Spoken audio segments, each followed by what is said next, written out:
कहानी की शुरुआत बेन नाम के एक फर्स्ट ऑफिसर से होती है। उसकी पत्नी उसे फोन पर घर लौट आने के लिए कह रही होती है। दोनों अपने बेटे की बीमारी की वजह से अंदर ही अंदर टूट चुके थे। पत्नी कहती है कि तुम हर चीज से भागना बंद करो। उसी समय एयरपोर्ट पर डैन नाम का एक पैसेंजर खड़ा था। उसके चार्जिंग केबल में खराबी थी और उससे धुआं निकल रहा था। फिर भी वह अपना पावर बैंक लाल रंग के बैग में रख देता है। नियमों के मुताबिक ऐसा सामान चेक्ड बैगेज में नहीं जाना चाहिए, लेकिन वह इसे नजरअंदाज कर देता है। आगे बढ़ते हुए बेन की मुलाकात कोरा नाम की एक छोटी लड़की से होती है। उसे फ्लाइट से बहुत डर लगता था। वह बेन से पूछती है, क्या आप कैप्टन हैं? बेन हंसकर कहता है, नहीं, मैं फर्स्ट ऑफिसर हूँ। इस पर कोरा तुरंत बोलती है, इतनी उम्र हो गई और अभी तक कैप्टन नहीं बने? बेन मुस्कुराकर जवाब देता है कि जिंदगी हमेशा सीधा रास्ता नहीं देती। कोरा अपने पिता, सौतेली माँ और सौतेले भाई फिन के साथ सफर कर रही थी। उसकी असली माँ ने उसकी सुरक्षा के लिए उसके कपड़ों में GPS ट्रैकर लगाया हुआ था, जिसे कोरा अपने फोन से देख सकती थी। इसी बीच लापरवाही की वजह से डैन का लाल बैग बिना सही जांच के कार्गो में लोड कर दिया जाता है। ये फ्लाइट लॉस एंजलिस से शंघाई जा रही थी। प्लेन में कुछ ई स्पोर्ट्स प्लेयर्स भी मौजूद थे। एक अमेरिकी खिलाड़ी चीनी खिलाड़ियों का मजाक उड़ाने लगता है। उसकी टीम का कैप्टन अपने साथी का साथ देता है, लेकिन कोच बीच में आकर माफी मांग लेता है और मामला शांत कर देता है। इस फ्लाइट के कैप्टन का नाम रिचर्ड था। प्लेन उड़ान भरता है और तभी हमें पता चलता है कि बेन पहले एयरफोर्स में था। उसने अपने सीनियर ऑफिसर के खिलाफ हाथ उठा दिया था क्योंकि वह नियमों का सही पालन नहीं कर रहा था। इसी गलती की वजह से बेन अपनी नौकरी, पेंशन और सारे फायदे खो बैठा। अब वह एक छोटी एयरलाइन में फर्स्ट ऑफिसर की नौकरी कर रहा था। दूसरी तरफ स्पोर्ट्स प्लेयर लिली अपने कैप्टन सैम से पूछती है कि वह उसका लेटर पढ़ने से इतना डर क्यों रहा है। सैम कहता है कि वह डर नहीं रहा, बस चीन लौटने के बाद पढ़ेगा। फिर वह वॉशरूम की तरफ जाता है जहां उसने लिली के लेटर्स अपने फोन कवर में छिपा कर रखे हुए थे। इधर कोरा का पिता उसे समझाने की कोशिश करता है। वह कहता है कि कम से कम अपने भाई फिन के साथ थोड़ा अच्छा व्यवहार करो, लेकिन कोरा उसकी बात नहीं सुनती। उसे अपनी स्टेप मदर बिल्कुल पसंद नहीं थी। उसके पिता वॉशरूम चले जाते हैं और थोड़ी देर बाद उसकी स्टेप मदर भी उनके पीछे चली जाती है। उसी समय कार्गो में पड़ा खराब चार्जिंग केबल अचानक चिंगारियां छोड़ने लगता है और वहां आग लग जाती है। फिन को अपने माता पिता दिखाई नहीं देते तो वह कोरा से पूछता है कि वे कहाँ हैं। कोरा मजाक में कहती है कि वॉशरूम के पास एक पूल है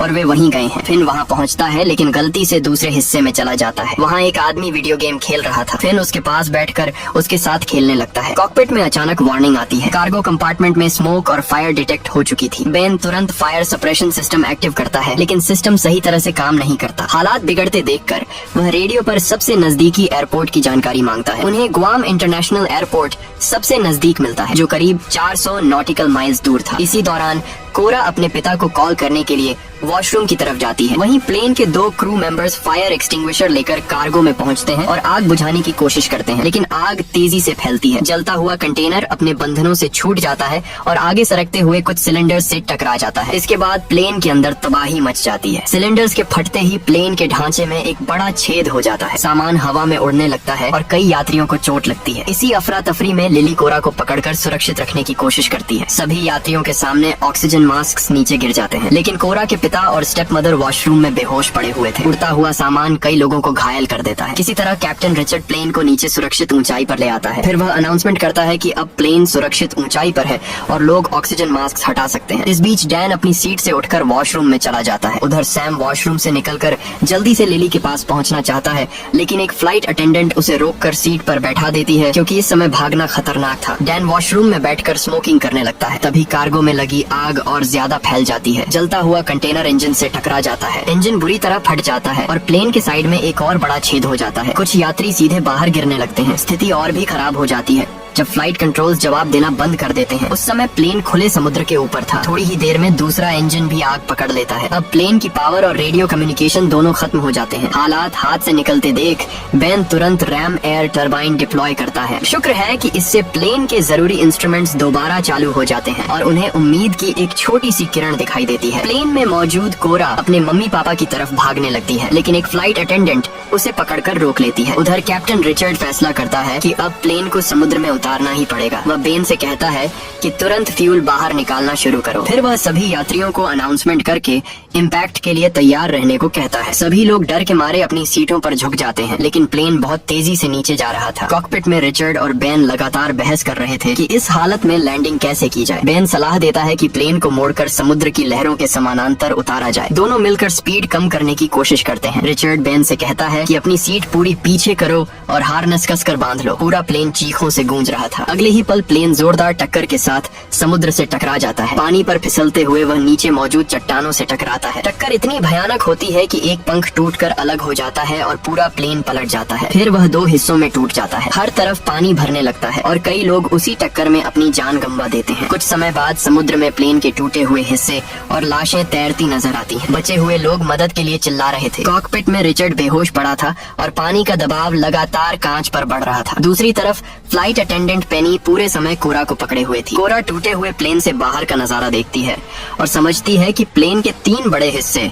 अब एक दूसरे से काफी दूर जा चुके हैं। पेनी कोरा को वहीं रुकने के लिए कहती है और कॉकपिट में पहुंचती है, जहां बेन रिचर्ड को सीट से छुड़ाने की कोशिश कर रहा था। तभी रिचर्ड को होश आ जाता है। वह बेन से कहता है कि क्रैश एक्स से सीट काटकर उसे बाहर निकालने की कोशिश करो। उधर प्लेन के बीच वाले हिस्से में सैम को एहसास होता है कि लिली अपनी सीट पर नहीं है। आसपास मौजूद ज्यादातर लोग बुरी तरह घायल थे। सैम बार बार लिली का नाम लेकर उसे पुकारने लगता है। दूसरी तरफ प्लेन का आखिरी हिस्सा उल्टा होकर पानी में तैर रहा था। वहीं फिन एक आदमी के साथ मौजूद था और फ्लाइट अटेंडेंट जोई भी उसके पास थी। इसी बीच लिली पानी में तैरते हुए प्लेन के टूटे हुए हिस्से तक पहुंच जाती है। उसके पैर से लगातार खून बह रहा था। कॉकपिट में बेन और पेनी पूरी कोशिश करते हैं, लेकिन रिचर्ड को बाहर नहीं निकाल पाते। ऊपर से कॉकपिट का कांच किसी भी पल टूट सकता था। बेन समझ जाता है कि अगर वह रिचर्ड का पैर काटेगा तो वह खून बहने से मर जाएगा। तब रिचर्ड उसे कहता है कि दरवाजा बंद करके यहाँ से निकल जाओ, ताकि पानी सिर्फ कॉकपिट में ही रहे और बाकी हिस्से में न फैले। फिर वह बेन से कहता है, अब यह प्लेन तुम्हारा है, घर जाओ और अपने बेटे के साथ रहो। बेन वहाँ से निकलने लगता है तो रिचर्ड उसे ELT चेक करने के लिए याद दिलाता है। बेन बाहर का हाल देखकर सन्न रह जाता है। प्लेन के आखिरी हिस्से में ज्यादातर लोग मर चुके थे और पूरा हिस्सा उल्टा होकर पानी में फंसा हुआ था। उसी समय वॉशरूम में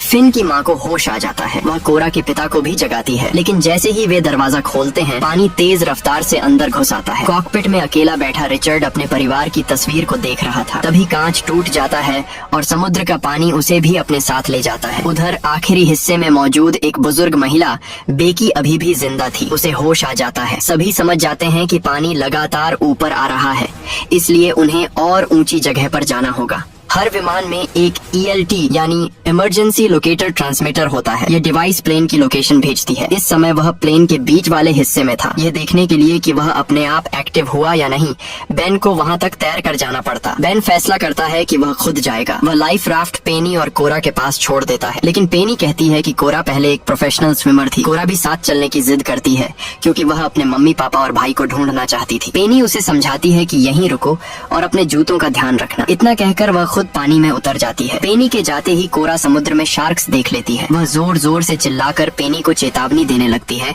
लेकिन पेनी उसकी बात सुन नहीं पाती। तभी बेन राफ्ट को पानी में उतारता है और दोनों पेनी की तरफ बढ़ने लगते हैं। दूसरी तरफ प्लेन के आखिरी हिस्से में फंसे लोग सिर्फ एक एयर पॉकेट की वजह से जिंदा थे। अगर वे बाहर निकलने के लिए दरवाजा खोलते तो पूरा हिस्सा डूब जाता और सभी मर जाते। उधर समुद्र में शार्क अब पेनी के बहुत करीब पहुंच चुकी थी। उसे दूर से कोरा की आवाज तो सुनाई देती है, लेकिन शब्द समझ नहीं आते। अगले ही पल शार्क हमला कर देती है। बेन पूरी कोशिश करता है कि पेनी को ऊपर खींच ले, लेकिन वह उसे बचा नहीं पाता। इसके बाद शार्क उनकी राफ्ट पर भी हमला करती है। बेन एक चप्पू से उसे पीछे हटाने की कोशिश करता है और किसी तरह उसे दूर भगा देता है। इसी दौरान प्लेन के बीच वाले हिस्से में मौजूद सभी लोग एक कोने में इकट्ठा हो जाते हैं। वजन एक तरफ आने से पूरा हिस्सा थोड़ा आगे खिसक जाता है। इसी बीच एक महिला फिसलकर पानी में गिर जाती है, लेकिन वह किसी तरह खुद को वापस ऊपर खींच लेती है। उधर उल्टे पड़े प्लेन वाले हिस्से में जोई मैट के घायल हाथ पर पट्टी बांध रही थी। सभी लोग मिलकर डरे हुए फिन को शांत करने की कोशिश करते हैं। दूसरी तरफ प्लेन के बीच वाले हिस्से में सैम सभी से कहता है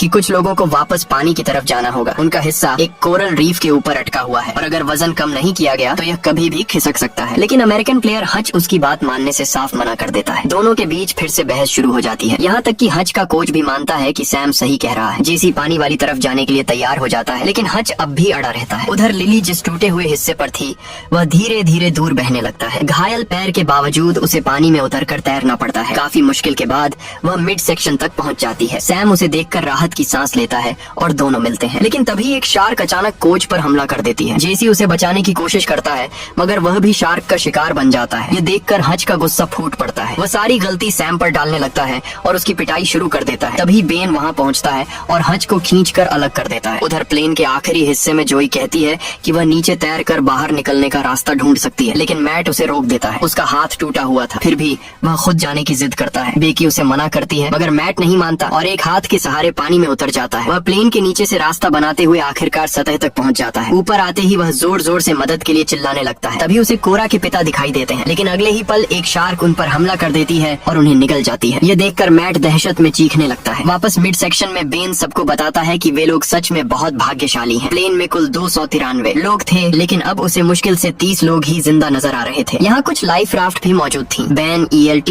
यानी इमरजेंसी लोकेटर ट्रांसमीटर को ढूंढना शुरू करता है। उधर कोरा अब भी अपने पापा को ढूंढने में लगी हुई थी।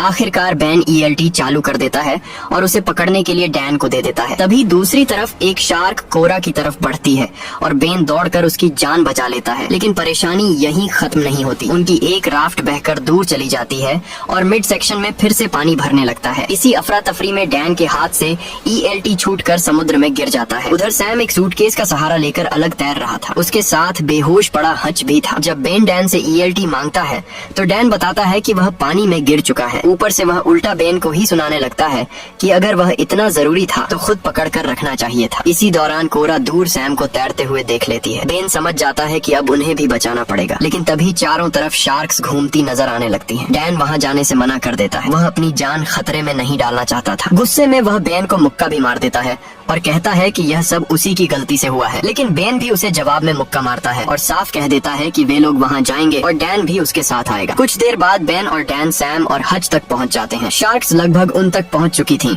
लेकिन बेन सही समय पर दोनों को बचा लेता है। दूसरी तरफ उल्टे पड़े प्लेन के हिस्से में अब और इंतजार करना नामुमकिन था। बेकी वहां से जाने से मना कर देती है। वह सिर्फ जोई से कहती है कि फिन को लेकर निकल जाओ। जोई वादा करती है कि वह वापस आएगी और फिर फिन को साथ लेकर आगे बढ़ती है। रास्ते में उन्हें मैट की लाश दिखाई देती है। दोनों किसी तरह सतह तक पहुंच जाते हैं। पास ही एक बंद पड़ा लाइफ राफ्ट भी बहकर आ चुका था। उधर लिली अचानक आसमान में एक प्लेन देखती है। सभी लोग पूरी ताकत से हाथ हिलाकर मदद मांगते हैं, लेकिन वह विमान उन्हें देख नहीं पाता और आगे निकल जाता है। इस बीच जोई राफ्ट खोल देती है। वह फिन को उसमें बैठाने ही वाली थी कि अचानक शार्क हमला कर देती है, लेकिन इत्तेफाक से शार्क्स आपस में ही लड़ने लगती हैं। मौका मिलते ही जोई फिन को राफ्ट में चढ़ा देती है और खुद भी किसी तरह ऊपर आ जाती है। उसके पैर से काफी खून बह रहा था। कुछ ही सेकंड बाद वह बेहोश हो जाती है। अब फिन बिल्कुल अकेला था। वह जोर जोर से मदद के लिए चिल्लाने लगता है। तभी उसे महसूस होता है कि राफ्ट नीचे से हिल रही है। वह नीचे झांक कर देखता है तो एक शार्क राफ्ट से टकराती है। फिन संतुलन खो देता है और राफ्ट के किनारे लटक जाता है। उधर उल्टे पड़े हिस्से में पानी अब बेकी की गर्दन तक पहुंच चुका था। उसे अपनी पोती की याद आने लगती है। वह भगवान से दुआ करती है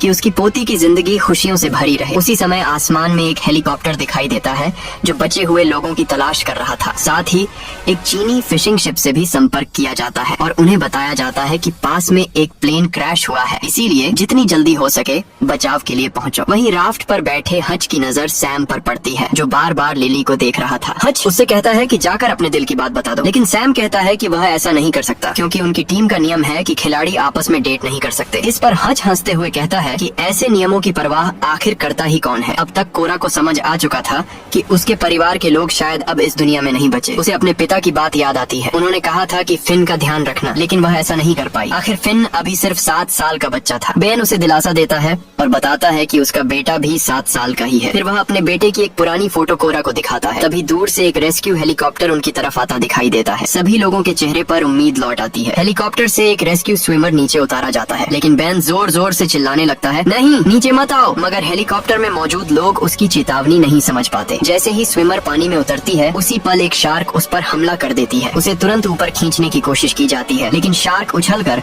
उसे अपने जबड़ों में दबोच लेती है। रस्सी अब भी उससे जुड़ी हुई थी, जिसकी वजह से हेलीकॉप्टर का संतुलन बिगड़ जाता है। कुछ ही सेकंड में हेलीकॉप्टर घूमते हुए समुद्र में जा गिरता है। हेलीकॉप्टर के टकराने से उनकी राफ्ट भी पलट जाती है। लोग किसी तरह खुद को संभालते हैं और वापस ऊपर आ जाते हैं, लेकिन ऊपर खींचे जाते समय डैन एक फ्लाइट अटेंडेंट को धक्का दे देता है। वह सीधे पानी में गिरती है और अगले ही पल शार्क्स उसे घेर लेती हैं। उसी दौरान एक चीनी फिशिंग शिप वहां पहुंच जाती है। हालांकि जहाज उनके काफी पास नहीं आ सकता क्योंकि बीच में कोरल रीफ थी और पानी बहुत कम गहरा था। अब लोगों को खुद ही वहां तक पहुंचना था, लेकिन मुश्किल यह थी कि राफ्ट में पैडल ही नहीं थे। तभी बेन को एहसास होता है कि कोरा राफ्ट पर नहीं है। वह दूर टूटे हुए प्लेन के एक हिस्से पर अकेली खड़ी थी। बेन बिना समय गंवाए उसकी की तरफ तैरने लगता है, लेकिन उसके पीछे पीछे एक शार्क भी आ रही थी। किसी तरह वह कोरा तक पहुंच जाता है और उसे अपने साथ चलने के लिए कहता है, मगर कोरा मना कर देती है। वह कहती है कि वह अपने डैडी के पास यहीं रहना चाहती है। बेन उसे समझाता है कि उन्हें बस थोड़ा सा रास्ता बदलना है। फिर वह कोरा को अपने शरीर से बांध लेता है और दोनों आगे बढ़ने लगते हैं, लेकिन चारों तरफ शार्क्स भरी हुई थी। यह देखकर चीनी मछुआरे एक बड़ा फैसला लेते हैं। वे अपनी पकड़ी हुई सारी मछलियां समुद्र में फेंक देते हैं। मछलियों को देखकर शार्क्स का ध्यान उधर चला जाता है, लेकिन कुछ शार्क्स अब भी बेन और कोरा का पीछा कर रही थी। तभी बेन अपनी फ्लेयर गन निकालता है और एक शार्क पर फायर कर देता है। इससे बाकी शार्क्स भी दिशा बदल देती हैं और मछलियों की तरफ चली जाती हैं। उधर डैन को पानी में तैरता हुआ सिगरेट का पैकेट दिखाई देता है। वह उसे उठा लेता है और राफ्ट के किनारे बैठकर आराम से सिगरेट पीने लगता है, लेकिन उसकी यह खुशी ज्यादा देर नहीं टिकती। अगले ही पल एक शार्क उस पर हमला कर देती है और उसे समुद्र में खींच ले जाती है। उसकी मौत पर किसी को खास फर्क नहीं पड़ता। आखिरकार बाकी सभी लोग सुरक्षित बचा लिए जाते हैं। इसके बाद सैम लिली से बात करता है। वह कहता है कि उसने उसका लेटर कभी नहीं पढ़ा और अब तो वह शायद समुद्र की गहराइयों में कहीं खो चुका होगा, लेकिन लिली मुस्कुराकर कहती है कि उसे पता है सैम ने वह लेटर पढ़ लिया था। वह सिर्फ नियमों की वजह से अपनी भावनाएं छुपा रहा था। यह सुनकर सैम धीरे से उसके माथे पर किस कर देता है। थोड़ी देर बाद बेन कोरा के पास आता है। तभी अचानक सभी लोगों के फोन में नेटवर्क आ जाता है। कोरा तुरंत बेन का फोन मांगती है और फिन के जीपीएस ट्रैकर की लोकेशन चेक करती है। लोकेशन मिलने के बाद सभी उस दिशा में बढ़ते हैं। वहाँ उन्हें एक राफ्ट दिखाई देती है जिसमें जोई बेहोश पड़ी हुई थी। कुछ ही देर बाद उसे होश आ जाता है। फिर वह अपने पास लेटे हुए फिन को दिखाती है। फिन को देखते ही कोरा की आंखों में खुशी के आंसू आ जाते हैं। दोनों भाई बहन एक दूसरे से मिलते हैं। कोरा उससे माफी मांगती है और उसे गले लगा लेती है। कहानी के आखिर में हमें पता चलता है कि बेन का बेटा कैंसर जैसी गंभीर बीमारी से लड़ रहा है। बेन अपनी पत्नी को फोन करता है, फिर अपने बेटे से बात करता है और कहता है, मैं घर वापस आ रहा हूँ। और इसी भावुक पल के साथ इस कहानी का अंत हो जाता है। तो दोस्तों, आपको ये मूवी कैसी लगी हमें कमेंट करके जरूर बताइए। अगर आपको ये एक्सप्लेनेशन पसंद आया हो तो वीडियो को लाइक करना मत भूलिए और ऐसे ही शानदार मूवी एक्सप्लेनेशन देखने के लिए चैनल को सब्सक्राइब जरूर करें। मिलते हैं अगली वीडियो में।